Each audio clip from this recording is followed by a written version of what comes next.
Further use of the will. You cannot retain a true and clear vision of wealth if you are constantly turning your attention to opposing pictures, whether they be external or imaginary. Do not tell of your past troubles of a financial nature, if you have had them. Do not think of them at all. Do not tell of the poverty of your parents, or the hardships of your early life.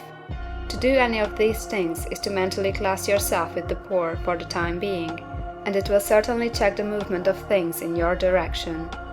Let the dead bury their dead, as Jesus said. Put poverty and all things that pertain to poverty completely behind you. You have accepted a certain theory of the universe as being correct, and are resting all your hopes of happiness on its being correct. And what can you gain by giving heed to conflicting theories? Do not read religious books which tell you that the world is soon coming to an end. And do not read the writing of muckrakers and pessimistic philosophers who tell you that it is going to the devil. The world is not going to the devil, it is going to God. It is wonderful becoming. True, there may be a good many things in existing conditions which are disagreeable, but what is the use of studying them when they are certainly passing away, and when the study of them only tends to check their passing and keep them with us? Why give time and attention to things which are being removed by evolutionary growth, when you can hasten their removal only by promoting the evolutionary growth as far as your part of it goes? No matter how horrible in seeming may be the conditions in certain countries, sections, or places, you waste your time and destroy your own chances by considering them. You should interest yourself in the world's becoming rich. Think of the riches the world is coming into, instead of the poverty it is growing out of. And bear in mind that the only way in which you can assist the world in growing rich is by growing rich yourself through the creative method, not the competitive one. Give your attention wholly to the riches. Ignore poverty. Whenever you think or speak of those who are poor, think and speak of them as those who are becoming rich, as those who are to be congratulated rather than pitied. Then they and others will catch the inspiration and begin to search for the way out. Because I say that you are to give your whole time and mind and thought to riches, it does not follow that you are to be sordid or mean. To become really rich is the noblest aim you can have in life, for it includes everything else. On the competitive plane, the struggle to get rich is a godless scramble for power over other men, but when we come into the creative mind, all this is changed. All that is possible in the way of greatness and soul unfoldment, of service and lofty endeavor, comes by way of getting rich. All is made possible by the use of things. If you lack for physical health, you will find that the attainment of it is conditional on your getting rich. Only those who are emancipated from financial worry and who have the means to live a carefree existence and follow hygienic practices can have and retain health. Moral and spiritual greatness is possible only to those who are above the competitive battle of existence, and only those who are becoming rich on the plane of creative thought are free from the degrading influences of competition. If your heart is set on domestic happiness, remember that love flourishes best where there is refinement, a high level of thought, and freedom from corrupting influences, and these are to be found only where riches are attained by the exercise of creative thought, without strife or rivalry. You can aim at nothing so great or noble, I repeat, as to become rich, and you must fix your attention upon your mental picture of riches, to the exclusion of all that may tend to dim or obscure the vision. You must learn to see the underlying truth in all things. You must see beneath all seemingly wrong conditions the great one life ever moving forward toward fuller expression and more complete happiness. It is the truth that there is no such thing as poverty, that there is only wealth. Some people remain in poverty because they are ignorant of the fact that there is wealth for them, and these can be best taught by showing them the way of affluence in your own person and practice.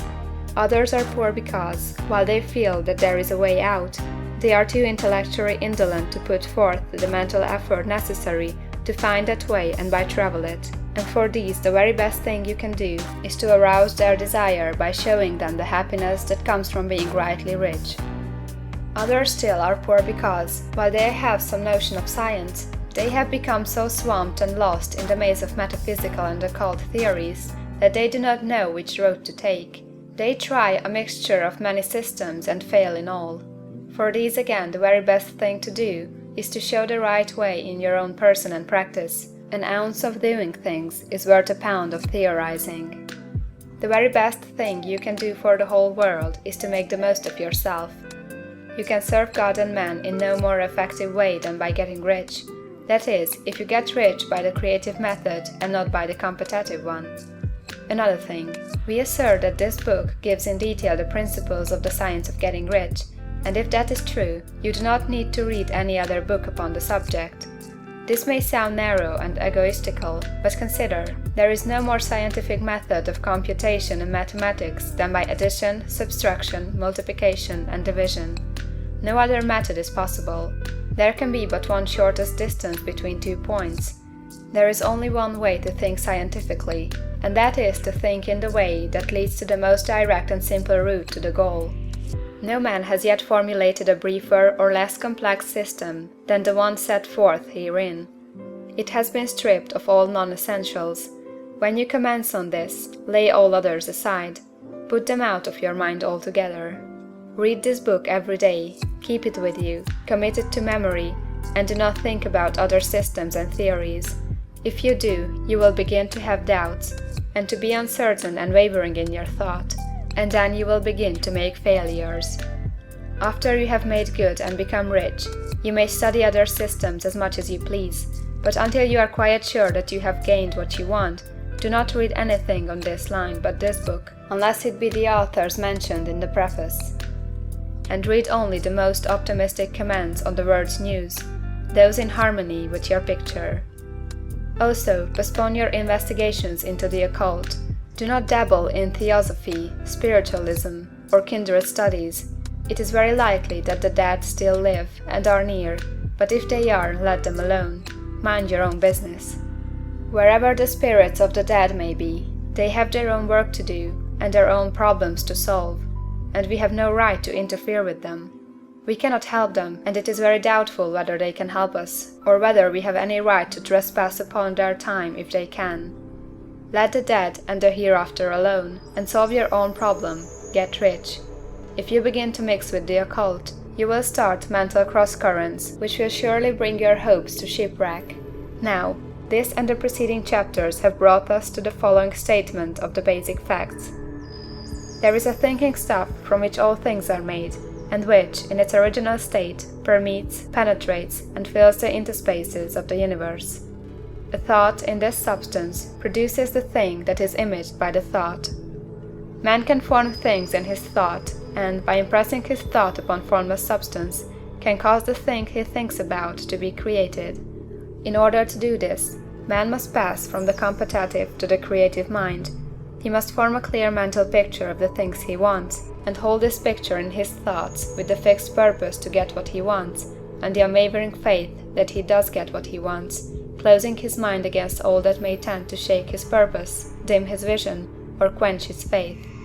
And in addition to all this, we shall now see that he must live and act in a certain way.